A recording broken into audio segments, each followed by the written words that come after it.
నామంలో నా హృదయపూర్వక వందనాలు తెలియజేస్తున్నాను. మంచిగా ఉంది. పరిశుద్ధ వారంలో వెడ్నెస్డేలోని మనం వచ్చి ఉన్నాము. అంత మాత్రమే కాక ఏప్రిల్ 1 తారీఖు అనగా వాగ్దానం దేవుడు మనకిస్తూ వచ్చాడు. ఒకటి గత నెలలో దేవుడు చేసిన వాగ్దానము ఎవరికైనా గుర్తున్నదా? చూడుము, నా చేతిలో నేను మిమ్మల్ని చెక్కుకొని ఉన్నాను అని దేవుడు గత నెలలో వాగ్దానం చేశాడు. ఒకటి వాగ్దానాన్ని బట్టి దేవుని యొక్క సంపూర్ణ విశ్వాసము కనపరిచేవారిగా మనము దేవుని చేతిలో ఉన్నాము. దేవుని ద్వారానే ఆయన కృప ద్వారానే కాపాడబట్టు మనం గుర్తించడానికి మనం వస్తాము. ఈ నెలకు ఈ వాగ్దానం మనం చూసినట్లయితే కనుక యోహాను సువార్త 14వ అధ్యాయము 27వ వాక్యంలో దేవుడు ఒక చక్కటి మాట చెప్తూ ఉంటాడు. చదువు. శాంతి నీకు అనుగ్రహించి వెళ్ళుచున్నాను, నా శాంతిని మీకు అనుగ్రహించుచున్నాను. లోకం ఇచ్చినట్లుగా నేను మీకు అనుగ్రహించలేదు.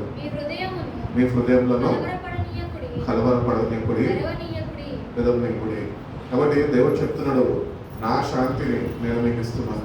కాబట్టి యేసు ప్రభువు కూడా ఆయన శిలువ మరణము పొందినప్పుడు శిలువ మరణానికి ఆయన అప్పగించబడకమునకు ఆయన శిష్యులని ఆయన చక్కటి ఆదరించిన మాటలతో ఆయన ఆదరించి ఉన్నాడు.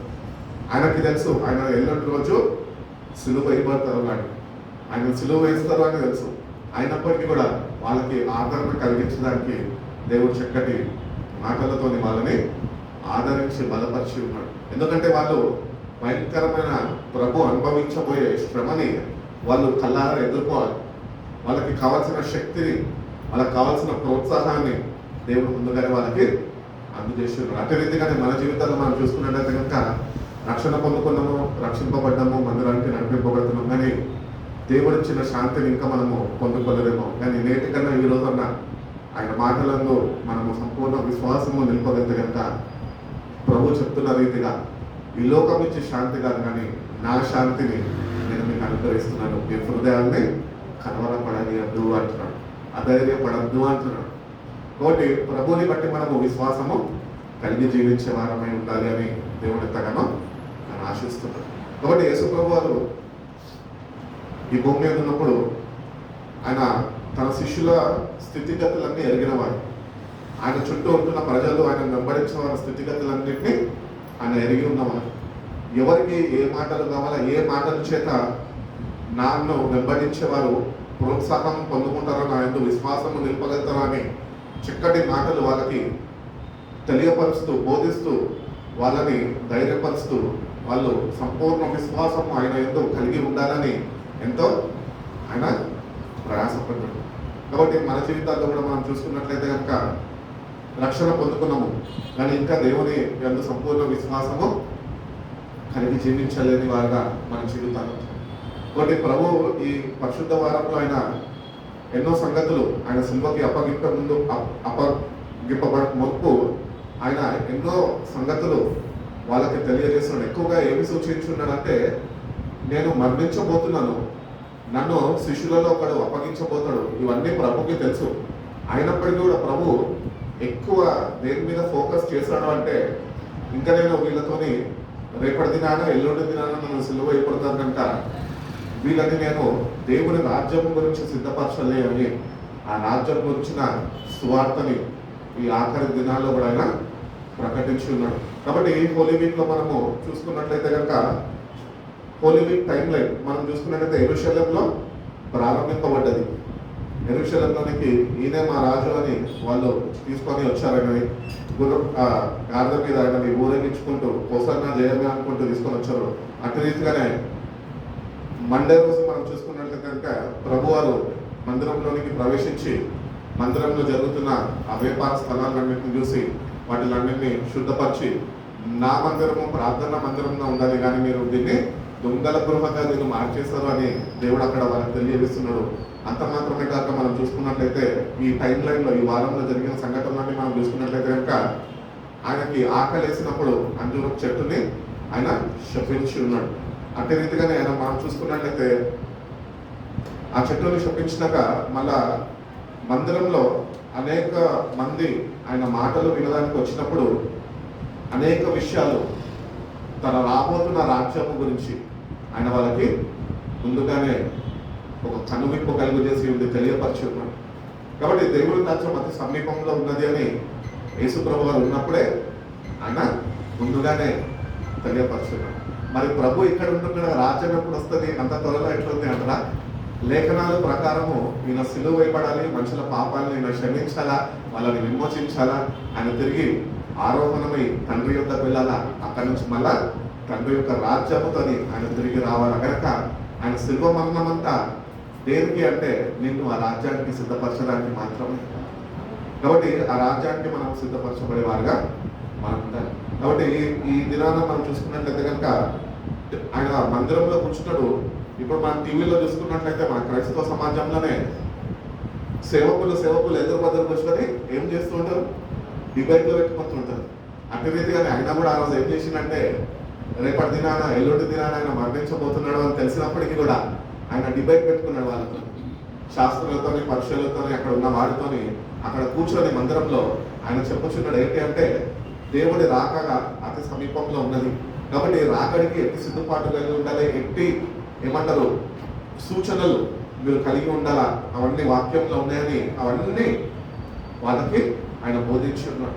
కాబట్టి ఆ సేమ్ వాక్యము నేటికి మనం కూడా ఈరోజు ధ్యానిస్తున్నామని సరిపెట్టుకోవడం కాదు, కానీ ప్రభు చెప్పిన రీతిగా మనము తగిన సిద్ధపాటు కలిగిన వారమై ఉండగలుగుతున్నామా అని మనము ఒకసారి మనం సరి చూసుకునే వారిలో మనం ఉండాలి.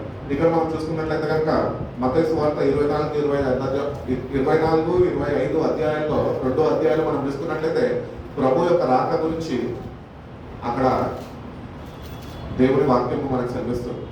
కాబట్టి చూసాం కదా మత్తయి సువార్త 24-25 అధ్యాయాలు ఇంటికి ఒకసారి చదువుకుంటే కనుక అక్కడ మనకి ప్రభు యొక్క రాక గురించి, ఈ అంత్య దినములు ఎట్లా ఉండబోతున్నాయి, ఈ అంత్య దినాల్లో దేవుణ్ణి విశ్వసించిన వారు ఎట్టి సిద్ధపాటు కలిగి ఉండాలి, ఎట్టి రీతిగా వాళ్ళు జాగ్రత్త వహించాలి అని ఎన్నో సూచనలు అక్కడ తెలియజేస్తున్నాడు. అట్టి రీతిగానే ఆ వాక్యంలో ఆయన తెలియజేస్తున్నాడు ఏంటంటే ఆయన ఎప్పుడు వస్తున్న గడియ ఎవరికి తెలియదు, నాకు కూడా తెలియదు, కానీ అది తండ్రికి మాత్రమే తెలిసి ఉన్నది అని దేవుడు తెలియజేస్తున్నాడు. కాబట్టి ఆయన అతి త్వరలో రాబోతుండగా అందరికీ మేలుకొల్పు కలగాలని ఆయన ముందుగానే తన వాక్యాన్ని ఆయన అందింపజేసి ఉన్నాడు. కాబట్టి ప్రభు అతి త్వరగా రాబోతున్నాడు. మనమేమో ఇంకా ఆచార భక్తిలో ఉండి మనం గుడ్ ఫ్రైడేని ఆచరిస్తుంటాము, శ్రమకాలాన్ని ఆచరిస్తూ ఉంటాము, పండుగలను జరుపుకుంటూ ఉంటాము, కానీ తగిన సిద్ధపాటు లేని వారుగా మనం ఉంటూ ఉంటుంటాం. కాబట్టి ఏ సమయమైనా రాబోతున్నాడో మనకు తెలియదు. కాబట్టి దేవుని బిడ్డగా క్రీస్తుని విశ్వసించి కృప ద్వారానే రక్షింపబడినందుకు, క్రీస్తు రక్తం చేత కడగబడి ఈ లోక మాలిన్యంనంతటిని మనలో నుంచి మనము తొలగించుకొని మనము ఆయన కొరకు, ఆయన రాక కొరకు పరిశుద్ధమైన జీవితము జీవించేవారుగా ఆత్మపూర్ణులై మనం నడిపింపబడగలితేనే మనము ఆ రాజ్యంలోనికి చేరుతామని అనేక విషయాలు ఆయన తెలియపరుచున్నాడు. అటు రీతిగానే మనం నిన్న చూసుకున్నట్లయితే కనుక తలాంతులు గురించి మనం మాట్లాడుకున్నాము. అంత మాత్రమే కాక 10 మంది కన్యకల గురించి కూడా మనము ధ్యానించుకొని ఉన్నాం. కాబట్టి అటు రీతిగానే మేకలని గొర్రెలను కూడా ఆయన వేరుపరుస్తాడు అని ఈ దినాల్లో ఆయన ఆ యెరూషలేము మందిరంలో ఉండి ఆయన బోధించిన అనేక సంగతులు మనము ధ్యానించి ఉన్నాం. కాబట్టి దేవుని దగ్గరకు వచ్చిన మనము నిజంగా తగిన సిద్ధపాటు కలిగి ఉన్నామా? ఈరోజు ఇంకొక విషయం జరిగింది ఏంటి అంటే యూదా ఇస్కరియోతు నిన్నటి నుంచి కుట్రపడ్డాడు, ఎట్టి రీతిగా మాట్లాడుకొని ఎట్టి రీతిగా ప్రభువుని అప్పగించాలని ఈరోజు బేరాన్ని కుదుర్చుకున్నాడు అన్నమాట. కాబట్టి 30 వెండి నాణ్యాలకి ప్రభుని అమ్మివేయాలని ఆయన హృదయంలో ముందుగానే ఆయన నిర్ణయించుకొని ఉన్నాడు. వాడు నిర్ణయించుకున్నాడు. ఇవన్నీ ప్రభుకి తెలుసు. అయినప్పటికీ కూడా ప్రభు ఏంటంటే లేఖనాల ప్రకారము ఆయన సిలువ వేయబడాలి, ఆయన చనిపోవాలి, సమాధి చేయబడాలి, 3వ దినం తిరిగి లేవాలి అని లేఖనాలు నెరవేర్పు కొరకు అన్ని ఎరిగి ఉన్న ప్రభు కూడా ఆయన మౌనంగా తన పని తను చేసుకుంటూ లేఖనాలు నెరవేర్పుని ఆయన జరిగించుకున్నాడు. కాబట్టి మన జీవితాలు కూడా మనం గుర్తించాలి ఏంటి అంటే మనం ఎప్పుడో రక్షణ పొందుకున్నాము, ఎప్పటి నుంచో దేవుణ్ణి వెంబడిస్తున్నాము, దేవుని యందు విశ్వసించున్నాము. కానీ విశ్వసించిన మనము ఆయన రాబోతుండగా తగిన సిద్ధపాటు కలిగిన వారుగా మనం ఏమాత్రమో లేము. ఇంకా లోకపు తలంపులు, లోకపు ఆశల వైపు వీడబడుతూ మనము ఇంకా ఆయన రాకకి తగిన సిద్ధపాటు కలిగి లేని వారుగా మన జీవితాలు ఉంటున్నాయేమో. నేటిగా ఒక కనువిప్పు కలిగి ప్రభు అతి త్వరలో రాబోతుండగా, ఈ లోకము అంతం కాబోతుండగా, ప్రభు రాకడ అతి సమీపంలో ఉంటుండగా, ఆయన వచ్చినప్పుడు కలుసుకొనే అట్టి యోగ్యకరమైన జీవితము మనం జీవించగలుగుతున్నామా అని మనము ఒకసారి చూసుకోవాలి. ఈ రోజు రేపు ఎల్లుండి చూడగానే రేపటి నుంచి ఎల్లుండి నుంచి గుడ్ ఫ్రైడే అయిపోతుంది, ఆదివారం రాగానే ఈస్టర్ అయిపోతుంది, ఈస్టర్ అయిపోయినానే యథావిధి క్రైస్తవ భక్తి ఆదివారం క్రైస్తవులంగా మారిపోతాం. ఈ 40 దినాలు ఉన్నాయి కాబట్టి మందిరంలో కనబడుతున్నాం, కానీ లేకపోతే దేవుడికి చాలా దూరంగా జీవించే వారం ఉంటూ ఉంటాం. ఇటు రీతిగా కాక ప్రతిదినము ప్రభుని కలుసుకొని ప్రతిదినము ప్రభు యొక్క మాటల నుంచి హెచ్చరికలు మనము పొందుకుంటూ జాగ్రత్త వహిస్తూ మనము పొందుకున్న రక్షణని ఆయన రాబోతుండగా సరైన రీతిలో మనము కాపాడుకోగలుగుతున్నామా, అటు శ్రద్ధ మనం వహించగలుగుతున్నామా, అటు రీతిగా తగిన సిద్ధపాటు దేవుని యొక్క సహాయం మీద ఆధారపడి పరిశుద్ధాత్మని ద్వారా మనం సిద్ధపడగలుగుతున్నామా అని మనము ఒకసారి సరి చూసుకునే వారుగా ఉంటారు. ఈరోజు ఇంకొక విషయం జరిగింది ఏంటి అంటే, యేసు ప్రభు కంట ఒక స్త్రీ వచ్చి ఆయన పాదాలని కడుగుతుందంట, అత్తరుతోని ఆయన పాదాలని కడుగుతుందంట. కాబట్టి అక్కడ శిష్యులు చూసినప్పుడు శిష్యులు అంటూ ఉంటారు, ఎందుకు అంత విలువ కలిగినది పాదాల మీద పోసి నువ్వు వృధా చేస్తున్నావు, అదే అత్తరుని తీసుకొని నువ్వు పోయి మార్కెట్లో అమ్మితే కనుక అనేక డబ్బులు వస్తాయి, అవి పేదవారికి ఇవ్వచ్చు కదా అని శిష్యుల్లో ఒకడు ఆయన చెప్పి ఉన్నాడట. కానీ మన ఉద్దేశం అది కాదు. మన ఉద్దేశం ఏంటి అంటే, డబ్బు మీద మన మనసు నిలిపి ఉన్నాడు, ప్రభుతోనే ఉన్నాడు. ప్రభుకి తెలుసు యూద ఆల్రెడీ బయట కుట్రపడి ఉన్నాడు. అయినప్పటికీ కూడా ప్రభు ఆయన నేర్పిస్తున్నది ఏంటి అంటే, ఈ స్త్రీ నన్ను నా చావు కొరకు ఆమె నన్ను సిద్ధపరుస్తున్నాడు. కాబట్టి ఆ స్త్రీని దేవుడు వాడుకున్నాడు. అటు రీతిగానే నేడు క్రైస్తవులుగా మనం ఇంకా రక్షణ పొందుకున్నప్పటికీ కూడా ప్రభు పాదాలు మనం కడగలేని వారిగా మనం ఉంచుతాము. ఎంత దినమైంది కన్నీళ్ళు విడిచి ప్రభు పాదాలు కడిగి, ఏవో లేవు అని ప్రభు దగ్గర ఏడవడం కాదు, కానీ మనం చేసిన పాపాలు మనం ఎదుగుతూ ఉంటుండగా ఆ పాపాలన్నింటినీ ప్రభు దగ్గర ఒప్పుకొని ప్రభు పాదాలు కడగలుగుతున్నాము మనం. ఆ స్త్రీ అయితే తమకి ఉన్న సమస్తాన్ని ప్రభు పాదాల దగ్గర ఆమె అర్పించి ఆమె ప్రభుని తన మరణం కొరకు సిద్ధపరిచింది అని వాక్యం చదివిస్తుంది. కాబట్టి దేవుడు కూడా ఈరోజు నీకు నాకు ఒకటే మాట తెలియజేస్తున్నాడు ఏంటి అంటే, సిద్ధపాటు కావాలి మనకి. మనము కూడా పాపులమ్మని ప్రభు దగ్గర ఒప్పుకోవాలా, పశ్చాత్తాపడాలి. పశ్చాత్తాప హృదయం దేవుని యొద్ద నుంచి మనం పొందుకోవాలి. దేవుడు అనుగ్రహిస్తేనే మనం పాపాలు ఒప్పుకోగలుగుతాం. మనంతటా మనం పాపాలు ఒప్పుకోలేము. It is the work of the holy spirit inside us. మనలో ఉంటున్న పరిశుద్ధాత్మను జరిగించే క్రియ అది. అందుకనే పరిశుద్ధాత్మతోని అన్యున్న సావాసంలో ఉన్నప్పుడు ఒక విశ్వాసిని పాపాల నుంచి ఒప్పింపజేస్తూ పరిశుద్ధునిగా నడుచుకొని కృపను దేవుడు అనుగ్రహిస్తాడు. మనంతటా మనం పరిశుద్ధులు కాలేము, మనంతటా మన బ్రతుకు ద్వారా మనం పరిశుద్ధతలో నడుచుకోలేము. కానీ దేవుని మాటల మీద ఆధారపడి దాని యందు విశ్వాసము నిలిపి ఎప్పుడైతే మన పాపులు అని గుర్తెరిగి మనకు దేవుని పాదాల దగ్గర పడి, ప్రభువా నేను పాపినయ్యా, నన్ను రైతు ఒకసారి జ్ఞాపకం చేసుకొని నన్ను క్షమించు అని మనం ఎప్పుడైతే ప్రభు పాదాలు మన కన్నీటితో కడగలుగుతామో అప్పుడు ప్రభు మన ప్రార్థనని ఆయన స్వీకరించగలుగుతాడు. అటు ఆధారాన్ని దేవుడు మనకి అనుగ్రహించగలుగుతాడు. కాబట్టి ఆ స్త్రీ ఆమెకుంటున్న సమస్తంలో విలువైనది తీసుకొని వచ్చి ప్రభు పాదాలని ఆమె కడిగిందంట. అటు రీతిగా తన వెనక్కుతోనే పాదాలను తుడిచిందంట. ఎంత గొప్ప సమర్పణ చూడండి. అంటే సమర్పణ మన జీవితాల్లో ఉంటున్న రక్షణ అయితే పొందుకున్నాం, కానీ సమర్పణ లేని వారుగా మన జీవితాన్ని ప్రభువుకి సమర్పించుకోలేని వారుగా మన జీవితాల ముందుకి నడిపింపబడుతున్నాయి. మన జీవితాన్ని మనం ఒకసారి సరి చూసుకుంటే కనుక వాక్య ప్రకారంగా అనేక విషయాల్లో మనం ప్రభుకి సమర్పించుకునే వారమై ఉంటున్నాం, కానీ ఏ విషయంలో సమర్పించుకోలేని వారిగా మిగిలిపోతున్నాం. సమర్పించుకో, ప్రభుకి సమస్తం నేను సమర్పించుకుంటేనే, ఆ సిద్ధపాటు నీకు ఉంటేనే రేపైన రాతలో నువ్వు ఎత్తపడే సంఘంలో నువ్వు చేర్చబడదు. కాబట్టి ఆ స్త్రీ గురించి బేతనియాలో ఆ కుష్టి వ్యాధి అయినా ఎవరైనా ఏం పేరైనా సీమోను కుష్టి వ్యాధి అయిన సీమోను ఇంటిలో ఆయన చేరినప్పుడు అక్కడ శిష్యులందరూ చేర్చబడి ఉన్నప్పుడు ఈ స్త్రీ అత్తరబొట్టు తీసుకొని వచ్చిన పదాలని కలుగుతుంది. కాబట్టి it is a act of dedication. దేవునికి తన జీవితాన్ని తను సమర్పించుకుంటున్నట్లు అక్కడ వెళ్ళడపరిచి ఉన్నాం. అట్టి రీతిగానే మన జీవితాల్లో కూడా దేవుణ్ణి అంగీకరించున్నాము, కానీ ఆయనని ఏమంటారు, మన జీవితాన్ని ఆయనకి సమర్పించుకోలేని వారుగా మనం ఉంటున్నాం. కాబట్టి ప్రతిదినము దేవుని పాదాలని మనము కడగాలి. దేవుడు అదే కోరుకుంటున్నాడు. అంటే నిజమైన పశ్చాత్తాపము, లోతైన పశ్చాత్తాపంలోనికి మనము నడిపింపబడాలి అని దేవుడు కోరుకుంటున్నాడు. కాబట్టి కన్నిటితోని మనము ఆయన పాదాలు కడిగి మన పాపలను ఒప్పుకొని ప్రభు అనుగ్రహిస్తున్న పాప క్షమాపణ పొందుకొని నేటి నుంచైనా ప్రభు కొరకు ఒక పరిశుద్ధమైన జీవితము మనం జీవించే వారిగా ఉండగలిగితేనే, పరిశుద్ధాత్మతో నింపుదల మనము కలిగి ఉండగలిగితేనే ప్రభు యొక్క రాకడలో మనము ఎత్తపడే వారిగా మనం ఉండగలుగుతాం. కాబట్టి ఈ మత్తయి సువార్త 24-25 అధ్యాయంలో మనం చదువుకున్నట్లయితే ఎన్నో హెచ్చరికలు దేవుడు అక్కడ ఇచ్చి ఉన్నాడు. ఆయన ఎట్లా రాబోతున్నాడు, ఏమేమి జరగబోతున్నాయి, సృష్టిలో ఏమేమి మార్పులు రాబోతున్నాయి, ఎట్టి రీతిగా ప్రజలు ఉండబోతున్నారు, ఎట్టి రీతిగా ప్రజలు ఈ లోకం వైపు ఈడవబడుతున్నారు అని అనేక కనువిప్పు కలిగిన మాటలు, ఆత్మీయతో కూడిన మాటలు దేవుడు అక్కడ మనకి ఆయన తెలియపరుస్తున్నాడు. కాబట్టి దేవుని దగ్గరకు వచ్చిన మనము నిజంగా మనము దేవుని వాక్యం ముందు ఆయన అతి త్వరలో రాబోతుండగా మనం తగిన సిద్ధపాటు కలిగిన మనమై ఉండగలుగుతున్నాము. ఒకవేళ నువ్వు తగిన సిద్ధపాటు నీకు ప్రభు రాకడలో ఎత్తపడే వాడిగా ఉండాలి అంటే ఆ బేతన్యాలో ఆ స్త్రీ ఎట్టి రీతిగా అయితే కుష్టి వ్యాధి అయిన సిమియోని ఇంట్లో అత్తరు పోసి ప్రభు సిమోని ఇంట్లో ఎట్టి రీతిగా అయితే ఆమె అత్తరు పోసి ప్రభు పాదాలు కడిగిందో అట్టి రీతిగా రక్షణ పొందుకున్న మనము ప్రతిదినము ప్రభు పాదాలను కడిగే వారిగా మనం ఉండాలి. ఎందుకంటే ప్రతిదినము మనం ఎక్కడో ఒక దగ్గర తప్పిపోతున్నాం, ఎక్కడో ఒక దగ్గర పాపంలో పట్టబడుతున్నాం. కాబట్టి ప్రతిదినము నీకు ఏం కావాలంటే శుద్ధీకరణ కావాలి. ప్రభు నిన్ను శుద్ధిపరచాలి.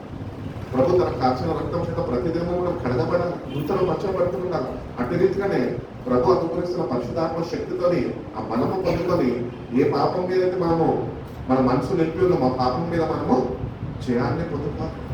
జయాన్ని పొందుకొని ప్రభు రాక కొరకు ఆసక్తితోని మనం ఎదురు చూడగలితేనే, ఎదురు చూసేవారుగా మనం ఉండగలితేనే ఆ ప్రభు రాకడలో మనము ఎత్తపడే వారుగా మనము ఉండగలుగుతామని దేవుని వాక్యం చెప్తుంది.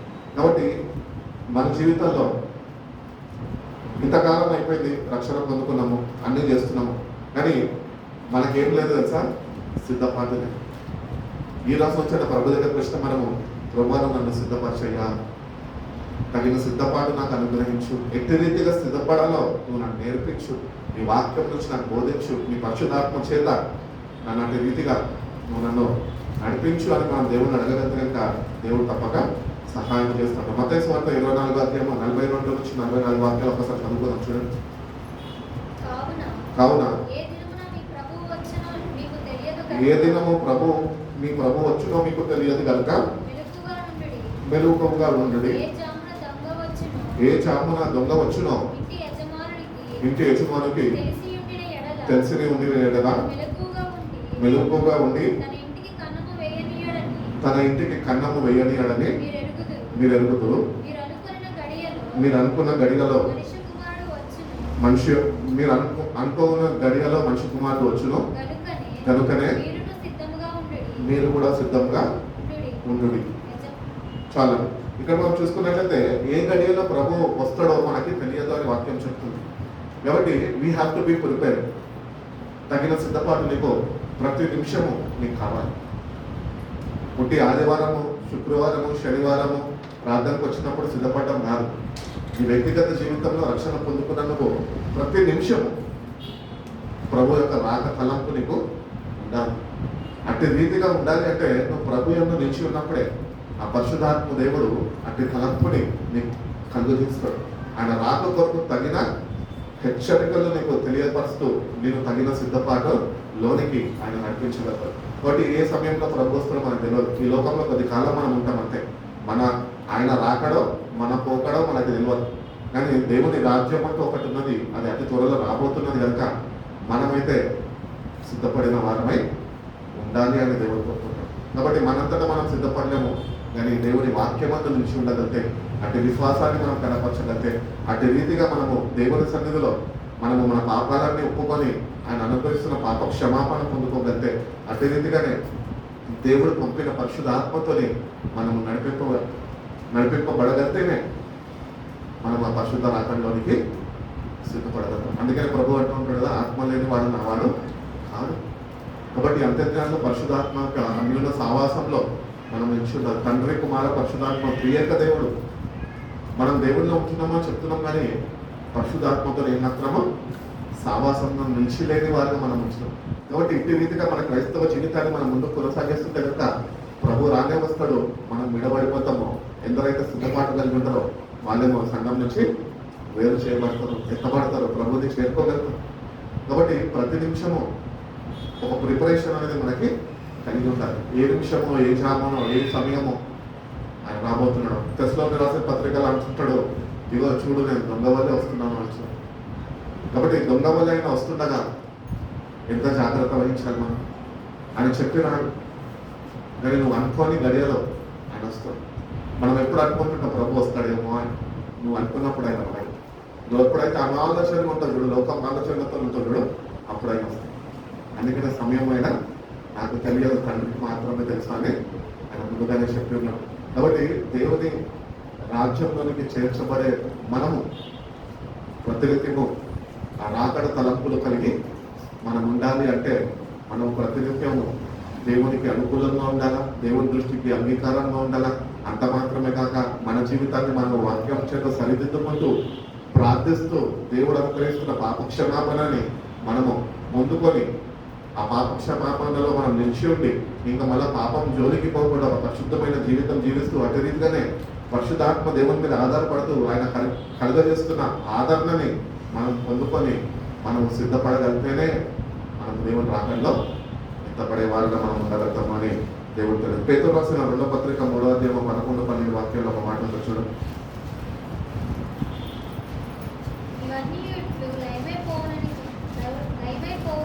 ఇవన్నీ ఇటు లయమైపోవునని కనుక ఆకాశంలో రగులుకొని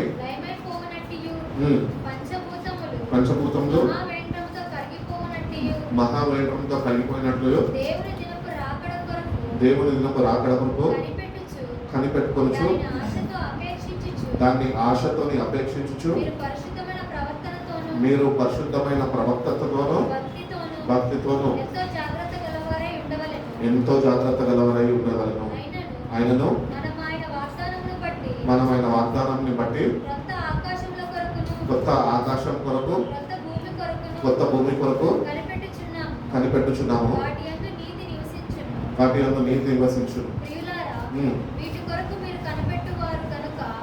వీటి కొరకు మీరు కనిపెట్టువారు కనుక శాంతము గలవారై ఆయన దృష్టికి నిష్కలంకులుగాను నిందారహితులుగాను కనబడినట్లు జాగ్రత్త పడు. కాబట్టి దేవుడు తన భక్తుల ద్వారా ఎన్నో హెచ్చరికలు మనకి ఆయన తెలియపరిచి ఉన్నాడు. కాబట్టి ఈ వాక్యాలన్నీ చదువుతున్నప్పుడు మన వ్యక్తిగత జీవితాన్ని మనం ఒకసారి సరి చూసుకుంటే కనుక మనం ఈ జాగ్రత్తలు వహించగలుగుతున్నాం. ఈ జాగ్రత్తలు ఏమి వహించలేని వారుగా ఉంటున్నాం, కానీ ప్రభు రాకడలో ఎత్తపడే వారుగా ఉండాలని ఆశిస్తున్నాం. ప్రభు ఇచ్చిన ఈ హెచ్చరికని నువ్వు జాగ్రత్త వహించగలితేనే, నిన్ను జాగ్రత్తగా చూసుకోగలితేనే, దేవుని కృపలను భద్రపరచబడగలితేనే, ఆ కృపలను పరిశుద్ధుడిగా మార్చబడగలితేనే, ఆ కృపలను వర్ధిల్లగలితేనే దేవుని రాకడలో నీకు స్థానం ఉంటుంది అని దేవుడు క్లియర్గా తెలియజేస్తున్నాడు. కాబట్టి మనకు సమయం తెలియదు. కాబట్టి సమయం ఎప్పుడు వస్తుందో మనము గుర్తెరగని వారం ఎప్పుడన్నా రావచ్చు కనుక పత్రికల ద్వారా దేవుడు తెలియజేస్తున్న రీతిగా జాగ్రత్త వహించాలి. ఎందుకంటే ప్రభు ఎప్పుడన్నా ఆయన రాబోతున్నాడు. బయట మన ప్రపంచంలో యుద్ధ వాతావరణం చూసినట్లయితే భయంకరమైన దినాలు, ఎక్కడ క్షేమం లేని దినాలు, ఎక్కడ నెమ్మది లేని దినాలు. కానీ దేవుని బిడ్డలుగా ఆయనలో మనం ఉంటున్నాం కనుక ఆయన నెమ్మది మనకి అనుగ్రహించున్నాడు. అందుకనే ఈ నెల వాగ్దానం చేస్తున్నాడు కదా, నా శాంతిని నేను మీకు అనుగ్రహించున్నాను, మీరు అధైర్యపడద్దు, మీరు ధైర్యంగా ఉండండి అంటున్నాడు. కాబట్టి ఆయన అతి త్వరలో రాబోతుండగా అయ్యో ఏమైపోతుందో, భారతదేశం మీదకి యుద్ధం ఎప్పుడు చెలరేగుతుందో, విరవీగుతారు వాళ్ళు అని మనం అవన్నీ ఆలోచించదు. కానీ ప్రభు అతి త్వరలో రాబోతుండగా మనము ప్రభు యొక్క రాకడ కొరకు అతి రీతిగానే మీరు కొత్త ఆకాశము కొత్త భూమి కొరకు ఎదురు చూసేవారుగా ఉండాలి అంటున్నాడు. నూతన యెరూషలేము గురించి అక్కడ దేవుడు మాట్లాడుతున్నాడు. కాబట్టి ప్రభు రాజ్యంలో ఉండాలని ఆశ ఉంది, కానీ ఆ రాకడ తలంపులు ఏమాత్రము మనము కలిగి జీవించలేని వారు మనం ఉంచుతాం. మన ప్రియుడు వస్తున్నాడంటే అమ్మో ఎప్పుడు వస్తాడో, ఏ కార్లో వస్తాడో, ఏ సూట్ వేసుకొని వస్తాడో అని మనం ఎదురు చూస్తాం, బాయ్ ఫ్రెండ్ కానీ గర్ల్ ఫ్రెండ్ కానీ. కానీ ప్రభు అతి త్వరలో రాబోతుండగా ఆత్మీయులుగా మనం ఎట్టి సిద్ధపాటు కలిగి ఉన్నాం తెలుసు. నిజంగా అటు సిద్ధపాటు ఉన్నదా, అటు ఆలోచనలతో నింపబడి ఉన్నావా, అటు రీతిగా ప్రభుత్వం నువ్వు జీవిస్తున్నావా, అటు రీతిగా జాగ్రత్త వహిస్తున్నావా, అటు సిద్ధపాటు కలిపి చేసుకుంటున్నావా? ఒకళ్ళు లేకపోతే కనుక దేవుడు నీ కొరకు నా కొరకు ఆయన మనల్ని రక్షించుకునేదానికి, ఆ రక్షణ మనకు అనుగ్రహించడానికి కల్వరి శిలువలో ఆయన ప్రాణం దానికోసం ఆయన నిన్ను ప్రేమించు. ఆయన శిష్యులకి జాగ్రత్తలు వహించాడు. ఎందుకంటే నేను వెళ్ళిపోతున్నా, నన్ను మీ పాపాల నిమిత్తము నన్ను సిలువ వేయబోతున్నారు, నేను సిలువ వేయబడి నేను చనిపోతాను, చనిపోయి సమాధి చేయబడితే మళ్ళీ మూడోదేమో తిరిగి లేస్తాను, లేఖనాలు సెలవించిన ప్రకారము. అంత మాత్రమే కాక నేను ఆరోహణమైన తండ్రి ఇంటికి వెళ్ళి నేను మళ్ళా మీ కొరకు నేను తిరిగి రాబోతున్నాను. కాబట్టి తిరిగి రాబోతుండగా మీరు తగిన సిద్ధపాటు కలిగిన వారై ఉండాలి అని దేవుడు తన వాక్యము ద్వారా మనం హెచ్చరిస్తున్నాడు. కాబట్టి ఎవరి రక్షణ వాళ్ళనే బైబిల్ చెప్తున్నది. నీ భార్య నిన్ను రక్షించలేదు, నీ భర్త నిన్ను రక్షించడు, నీ సంఘం నిన్ను రక్షించలేదు. కానీ నీ రక్షణ దేవుడు నీకు అనుగ్రహించుంటుగా నువ్వు దేవునితో సరైన రీతిలో నువ్వు వ్యవహరించగలిగితే, అటు రీతిగా బ్రతకగలిగితేనే నువ్వు పొందుకున్న రక్షణను దేవుడు నీకు అనుగ్రహిస్తాడు అని చెప్తున్నాడు. కాబట్టి అంత్య దినాల్లో వచ్చినము the day of the lord is very near. మనం ఎన్నో కళలు అంటూ ఉంటాము, నెక్స్ట్ ఏమవుతుంది, సరే ఏదో ఒకటి అవుతుంది, దాని తర్వాత నేను నెక్స్ట్ నా జీవితాన్ని నేను ఇట్లా కొనసాగిస్తాను, నెక్స్ట్ 3 years తర్వాత నేను ఇట్లా ఉండబోతున్నానని మనం ఈ లోకపరపు తలంపులతోనే నింపబడి ఉన్నాం. కానీ వాక్యం మీద ఏమాత్రమో ఆధారపడలేని వారిగా ఉంటాం. వాక్యం ఏం చెప్తుంది, అతి త్వరలో నేను రాబోతున్నాను అని. కాబట్టి ఆ సమయాన్ని మనం గుర్తించాలి. We have to lead our lives according to the timeline of God. దేవుని టైం లైన్లో మనం నడుచుకోవాలి, అంత జాగ్రత్త వహించాలి. మన ఇష్టానుసారమైనట్టు మనము నడుచుకుంటా అంటే ఆయన చూపిన మార్గంలో మనం ఏమాత్రం నడిపింపబడలేము. కానీ వాక్యానుసారంగా నడుచుకోగలిగితే కనుక నువ్వు దేవుని టైం లైన్ మీద నువ్వు నడవగలుగుతావు. అట్టి రీతిగానే దేవుడు అట్టి కృపను నీకు అనుగ్రహించి తగిన సిద్ధపాటుని దేవుడు నీకు అనుగ్రహిస్తాను అంటున్నాను. కాబట్టి అంత్య దినాల్లో ఉంచడము మన జీవితాన్ని మనం చూసుకొని నిలకడగా మనము ప్రభువులో నిలుచుకుండగలుగుతున్నామా, నిలకడగా మనం ఉండి ప్రార్థన చేయగలుగుతున్నామా, నిలకడగా మనము పరిశుద్ధాత్మతోని అన్యుల సావాసంలో నిలిచి ఉండి మనం తగిన సిద్ధపాటు కలుగజేసుకోగలుగుతున్నామా అని మనది మనం ప్రతిదినము ప్రశ్నించుకోవాలి. ఎందుకంటే మనం ఇట్లనే కూర్చొని ఉంటాము, ఇట్లనే ఉంటుంది, అంతా జరుగుతూనే ఉంటుంది. ఎవరి పనులలో వాళ్ళు ఉంటారు, కానీ ప్రభు వచ్చేస్తాడు. బుద్ధి కలిగిన కన్నికల వలె 5 మంది ఆత్మతో నింపబడిన వారుగా మనం ఉన్నట్లయితే కనుక మన పనుల్లో మనం ఉంటాము.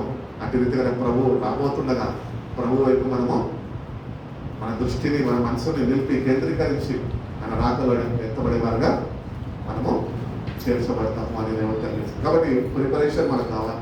కాబట్టి ప్రభుని శిల్వ మరణంకి ముందు కూడా ఆయనని ఒక స్త్రీ సిద్ధపరిచింది. ఒక స్త్రీ ఆయనకి అత్తరు పోసి పాదాలు కడిగి ప్రభు చక్కటి మాట అంటూ ఉంటాడు శిష్యులతో. ఏంటంటే ఆమెను మీరు తొందర చేయొద్దు, ఎందుకంటే ఆమె నన్ను నా మరణము కొరకు, భూస్థాపన కొరకు నన్ను సిద్ధపరుస్తున్నది. కాబట్టి ఆ సిద్ధపాఠం గురించి మనకి దేవుడు నేర్పిస్తున్నాడు. సిద్ధపడతాం, నేటికైనా సిద్ధపడతాం. ఈ లోకంలో, తాత్కాలికమైన లోకంలో ఏది శాశ్వతం కాదు. మనకి ఎవరు శాశ్వతం కాదు. ఎందుకంటే ఒకరోజు నువ్వన్నా నన్ను విడిచిపెట్టాలి, నేనన్నది నువ్వు విడిచిపెట్టాలి. కాబట్టి ఎవరు కలిసి రాలేదు, ఎవరు కలిసిపోవు. కానీ మనము దేవుని ఆత్మతో నింపబడగలిగినట్ట, ఆత్మీయులుగా మనం ప్రభు కొరకు జీవించగలిగినట్ట, మనం కలిసి ప్రభు రాకల్లో ఎత్తపడేవారుగా మనం ఉండగలం. మహిమ శరీరము దేవుడు మనకి అనుగ్రహించగలరు. కాబట్టి ఈ లోకంలో జీవిస్తున్న కొద్ది కాలం జాగ్రత్త వహిస్తాం. పేతురు రాసిన మొదటి పత్రిక 5:8 అంటాడు కదా, మీరు జాగ్రత్తగా ఉండాలి. ఎందుకు అంటే చెప్తారు, నిబ్బరమైన బుద్ధి కలిగిన వారే మెలకువగా ఉండుడి, మీ విరోధి అయిన అపవాది గర్జించు సింహము వలె ఎవరిని మృగుదుమా అని వెతుకుతూ తిరుగుచున్నాడు. మీ సహోదరులందరికీ ఈ విధమైన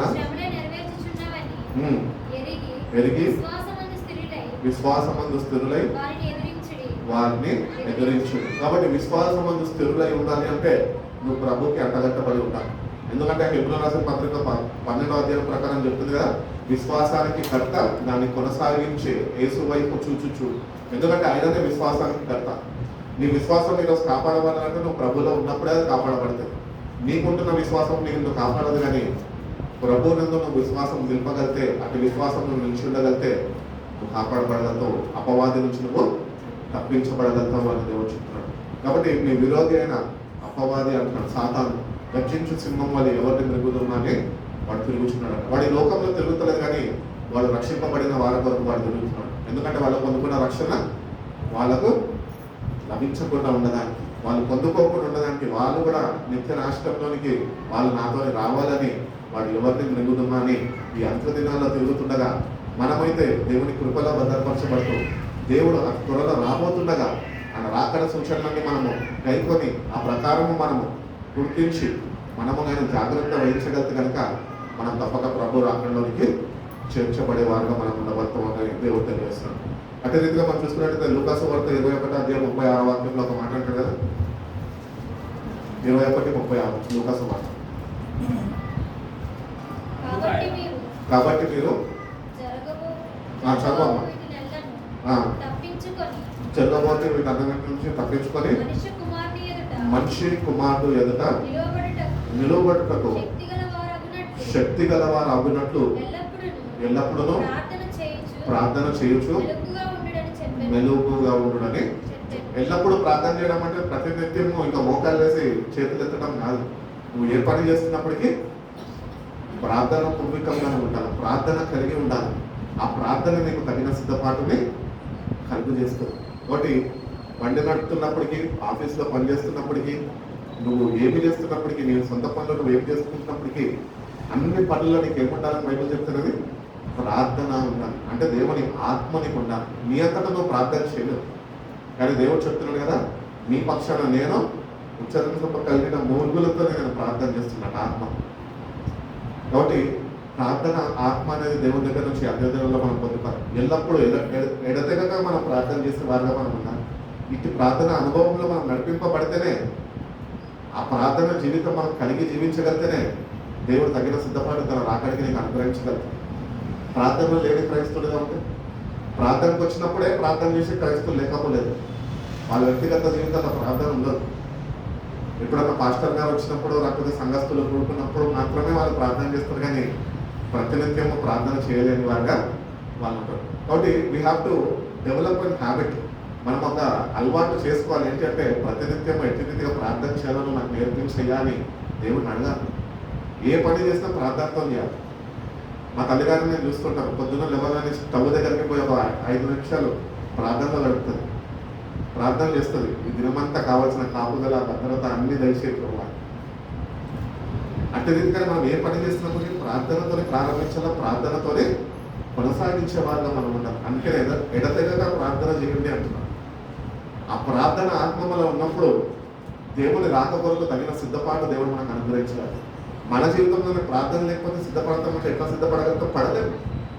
కాబట్టి మనం ఒక అలవాటు చేసుకుందాం, ఏంటంటే ప్రార్థన చేసేవారు కానీ ప్రార్థన ఆత్మని నేను పొందుకునే కృపను నాకు దయచేయి ప్రభు అని ప్రార్థన చేసేవాడుగా అన్ని విషయాల్లో ప్రార్థన కలిగి ఉండేవాడిగా ఉండగలిగితే కనుక దేవుడు రాకడానికి సిద్ధపడేవాడుగా దేవుని జీవితాన్ని ఆయన మారుస్తామని. కొరింథీయులకు రాసిన మొదటి పత్రిక 16వ అధ్యాయం 13వ వాక్యం ఒక మాట ఉంటుంది, మెలకుగా ఉండుడి, విశ్వాసమందు నిలకడగా ఉండుడి, పౌరుషము గలవారై ఉండుడి, బలవంతులై ఉండుడి. అబ్బా చక్కటి మాటలు. Be on your guard, stand firm in faith, be courageous and be strong. 4 విషయాలు చెప్తున్నాడు. ఈ 4 విషయాలు మన జీవితంలో అవుతుందా? అటు రీతిగా మనం జీవించగలుగుతున్నామా? క్రైస్తవులను పిలవబడుతున్నాము, కానీ అటు రీతిగా వ్యవహరించలేకపోతున్నాం. మన వ్యవహార శైలి మొత్తము వేరు. లోకపరపు తలంపులు, లోకపరపు ఆలోచనలు, లోకం మీద ఆధారపడు, అంతేగాని దేవుని మీద ఏమాత్రము ఆధారపడలేని వారుగా మనం. కాబట్టి జాగ్రత్త వహించే వారుగా మనము ఉండాలి అంటున్నాం. విశ్వాసంలో స్థిరులై ఉండండి అంటున్నాం. విశ్వాసంలో స్థిరత్వం నీకు కావాలి అంటే నువ్వు వాక్యమందు స్థిరంగా ఉండాలి. ముందు వాక్యమందు సంపూర్ణ విశ్వాసమును కనపరచాలి. ఎన్నిసార్లు వాక్యం చదివినా దేవుడు అనేక విషయాలు మనతో మాట్లాడుతుండగా ఆ మాటల్ని మనము గైకొని మన విశ్వాసాన్ని పెంపొందించి మన దేవుడు నడతారు. విశ్వాసంలో స్థిరులు అప్పుడే ఇవ్వగలుగుతాం. పుట్టిక క్రైస్తుని నమ్ముకున్నంత మాత్రాన, మందిరానికి వచ్చిన కొన్ని సంవత్సరాలు అంటకట్టబడినంత మాత్రాన నువ్వు విశ్వాసంలో స్థిరుడుగా ఉండలేవు. అస్థిరుడుగానే ఉండిపోతావు. నువ్వు ఎప్పుడైతే వాక్యమంతా నిలిచి ఉండగలుగుతావు, వాక్యమంతా నమ్మికను నిలిచగలుగుతావు, వాటి విశ్వాసం కనపరచగలుగుతావో అప్పుడు దేవుడు నీ జీవితంలో ఆ స్థిరత్వాన్ని, విశ్వాసం స్థిరత్వాన్ని దేవుడు నీకు అనుగ్రహిస్తాను అంటున్నాడు. అదేవిధంగా మనం చూసుకున్నట్లయితే ఆఖరికి మనం చూసుకున్నాం ఒక మాట ఏంటంటే తిమోథెయుకు రాసిన 2వ పత్రిక 3వ అధ్యాయం 1 నుంచి చదువుతుంది. అంత్య దినములలో అపాయకరమైన కాలంలో వచ్చునని తెలుసుకొనము.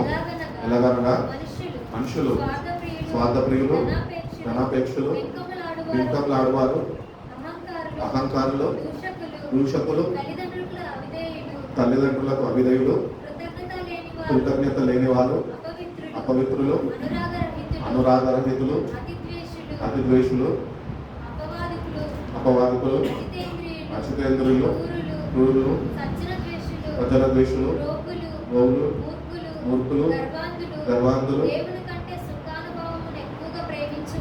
ప్రేమించువారు, పైకి భక్తి గల వారై ఉండి దాని శక్తిని ఆశ్రయించిన వారే ఇటు వారికి విముఖై ఉండుము. పాపపరితులై నానా విధమైన దురాశల వలన నడిపింపబడి సత్య విషయమైన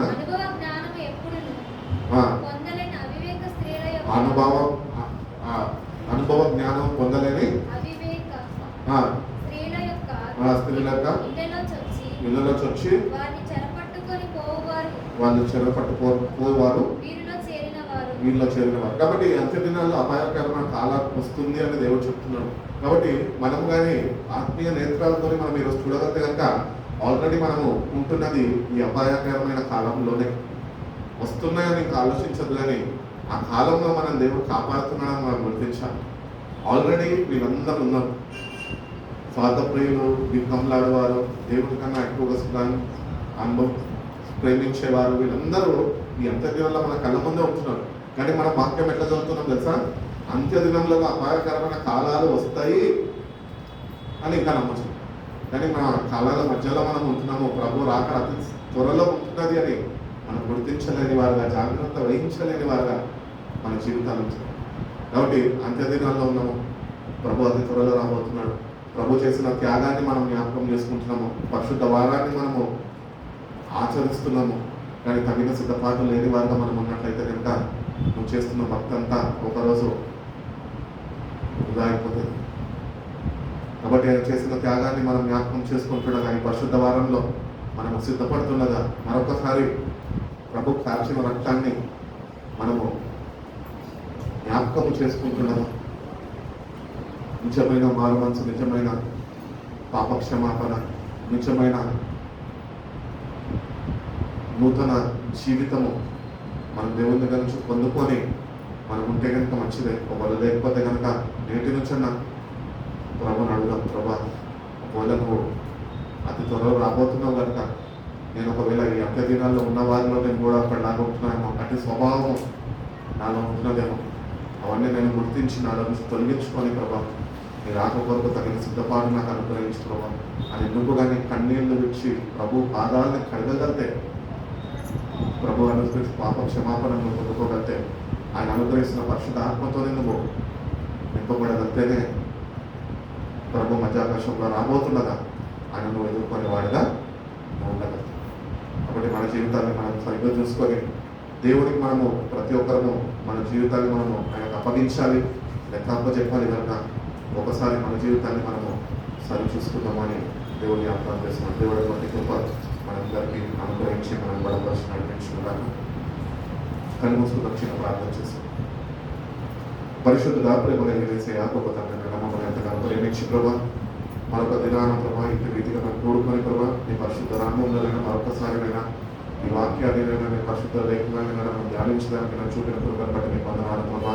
నేను ఈ పరిశుద్ధ వారంలో ప్రభా సింగుని ఇంటిలోనైనా మేము వచ్చేప్పుడు ప్రభా ఆ స్త్రీ అయితేనైనా తన దగ్గర విలువైన ఆ తరపుని తీసుకొని వచ్చి ప్రభావ నీ పాదాలు కలిగింది ప్రభావ అట్టి రీతిగా నేను పాపలైన మేమునైనా నిజమైన మారు మనసునైనా నిజమైన పశ్చాత్తాపంతోనైనా మా పాపాలన్నింటినైనా మీ పాదాల దగ్గర ఒప్పుకొని ప్రభావ మీరు అనుగ్రహిస్తున్న పాప క్షమాపణ పొందుకొని కృపను దయచేయండి ప్రభావ తగిన సిద్ధపాటును మీరు మాకు దయచేయమని అడుగుతుందండి. ఆ స్త్రీ అయితే ప్రభావ మిమ్మల్ని గుర్తించి ప్రభావ తన ఉంటున్న విలువైనదంతటిని మీ పాదాల దగ్గర అనిపించి ప్రభా మీ మరణానికి సిద్ధపరిచింది వాక్యం చుంటున్న రీతిగా ప్రభా అటు సిద్ధపాటుమైన మాకు కూడా మీరు అనుగ్రహించండి ప్రభా. సిద్ధపాటు లేకుండా ప్రభా దిద్దుబాటు లేకుండా మీరు అక్కడ మేము చేరలేదు కనుకనైనా మీరు ఒక్కసారి మమ్మల్ని జ్ఞాపకం చేసుకున్న బలహీనులమయ్యా, నీకు దూరస్తులమయ్యా, మేము మీకు దూరంగా జీవిస్తున్నామయ్యా, లోకానుసారమైన వారిగా మేము ఉంచుతామయ్యా. మమ్మల్ని ఒక్కసారి మీరు జ్ఞాపకం చేసుకోండి. మీ పరిశుధాత్మ సహాయాన్ని మాకు అనుగ్రహించండి ప్రభా. నిజమైన మారు మనసులైనా మేము కొట్టుకొని కృపను దయచేయమని అడుగుతున్నాం. నేను మా ప్రతి ఒక్క పాపం మా ఎదుట ఉంటుండగా ప్రభా అప్పటికి కూడా ప్రభా వాటిని ఒప్పుకోక ప్రభా మీ నామంలో వచ్చిన మేము స్థుతిస్తున్నాం. వేషధారణ జీవితాన్ని మాలో వచ్చిన మీరు తొలగించండి ప్రభా. నిజమైన పశ్చాత్తాప హృదయంలో మాకు అనుగ్రహించండి. నిజమైన మీ పాదాల దగ్గర కన్నీళ్లతో నీ పాదాలని కడిగి ప్రభా మీరు అనుగ్రహిస్తున్న పాప క్షమాపణ పొందుకొని ప్రభా నూతనపరచబడి ప్రభా మీ పరిశుద్ధ రాకడ కొరకు తగిన సిద్ధపాటు కలిగిన వారం మీరైనా జీవించే కృపను మాకు దేశం అడుగుతుంటాం. మీ అందరైనా విశ్వాసంలోనైనా మేము నిలిచి ఉండే కృపను తెచ్చండి. వాక్య సహవాసంలో నిలిచి ఉండే ప్రభా పరిశుధాత్మతోనైనా ప్రతినిత్యమునైనా మేమునైనా బలపరచబడుతూ నింపబడుతూనైనా మేము కలిగి జీవించే కృపను మా ప్రతి ఒక్కరికి దయచేయండి. మీరు వాక్యాన్ని మీరు కట్టి ఫలింపజేయండి. వచ్చిన ప్రతి ఒక్క బిడ్డను బట్టి నీకు వందనాలు. బిడ్డలైన వాక్యాన్ని విడిచిపెట్టక ప్రభావ ఒకసారి తిరిగి దాన్ని నెమరు వేసుకొని ప్రభావ తగిన సిద్ధపాటు కలిగిన వారే ప్రభావ వాళ్ళని మీకు సమర్పించుకొని కృపను ప్రతి ఒక్కరి దయచేయండి. పట్టణం కూడా మేము మీకు సమర్పిస్తున్నాం ప్రభా. ప్రభు రాత్రికి వచ్చినాము ప్రభా, మేము ఆచరించబోతున్నదో ప్రభా, జ్ఞాపకం చేసుకోబోతున్నదో ప్రభా, తగిన సిద్ధపాటు మాకు అనుగ్రహించండి. ఎందరైతే బిడ్డలైనా మీరు సిద్ధపరచబోతున్నారు ప్రభా, బిడ్డలైనా మీరు సరైన రీతిలోనైనా బిడ్డలు సిద్ధపడే కృపను బిడ్డలకు మీరు దయచేయమంటున్నాను. మీరు నాకు తోడుగా ఉండి ఇచ్చిన శ్రేష్టమైన సమయాన్ని బట్టి నీకు వందనాలు చెల్లిస్తున్నాను. నిన్న వాక్యాన్ని బట్టి నీకు వందనాలు చెల్లిస్తున్నాను. అంటే సిద్ధపాటు మా ప్రతి ఒక్కరికి తెలియచేయండి. ఈ రాత్రి కాలం దీవులను మీరు మాత్రం ఉంచండి. కృపక్షేమకరమైన రాత్రిగా ఈ రాత్రి మీరు దయచేయండి. మమ్మల్ని పరిశుద్ధ రాకడ ఉన్నట్లయితే ప్రభా మమ్మల్ని మేము ఒకసారి సరి చూసుకోకపోతే తగిన సిద్ధపాటు కలిగిన వారి కృపణనైనా మా ప్రతి ఒక్కరికి మీరు దయచేయండి. మమ్మల్ని అక్కడ ఆలస్యం అయితే కనుక ప్రభావ మన దినాన్ని మరొకసారి కలుసుకొని ప్రభావ నేను మీ నామం స్థుతించుకోవడం భాగ్యం చేయండి. కదా వీళ్ళందరైనా మమ్మల్ని కాచి కాపాడకు అద్భుత మాసంలోనైనా మీరు మమ్మల్ని ప్రవేశింపబడ్డారు. నా శాంతిని నేను మీకు ఇస్తాను అయినా మాకు ఈ నెలలో వాగ్దానం చేసుకున్నప్పుడు ఎందరి జీవితాల్లో అయితే నేను నెమ్మది లేకుండా ఉంచిన ప్రభావ బిడ్డలకి నేను మీ శాంతిని నేను అనుగ్రహిస్తాను ప్రభావ. ఆ నెమ్మదిమైన బిడ్డలు పొందుకొని కృపను తెచ్చండి. అదే రీతిగా నీ దగ్గర వేచి ఉంది ప్రభావ మీరు అనుగ్రహిస్తున్న శాంతిని వాళ్ళు పొందుకొని ప్రభావ దేని గురించి వాళ్ళు అధైర్యపడక ప్రభావ నిన్ను బట్టి ధైర్యంగా వాళ్ళు ముందుకు కొనసాగి కృపను ప్రతి ఒక్క బిడ్డకు నేను దయచేస్తున్నాను. ఈ నెలంతటైనా మీరే దీవించి ఆశ్రయించి మమ్మల్ని బలపరిచి నడిపిస్తున్నాను. నిన్న వాక్యాన్ని మీరు కట్టి ఫలింపచేయండి. ఈ పరిశుద్ధ నామంలో ఈ ప్రార్థన వేడుకొచ్చున్నాం పరమ తండ్రి. సంపూర్ణ నామం స్థుతిస్తూ ఆమెన్ ఆమెన్ ఆమెన్.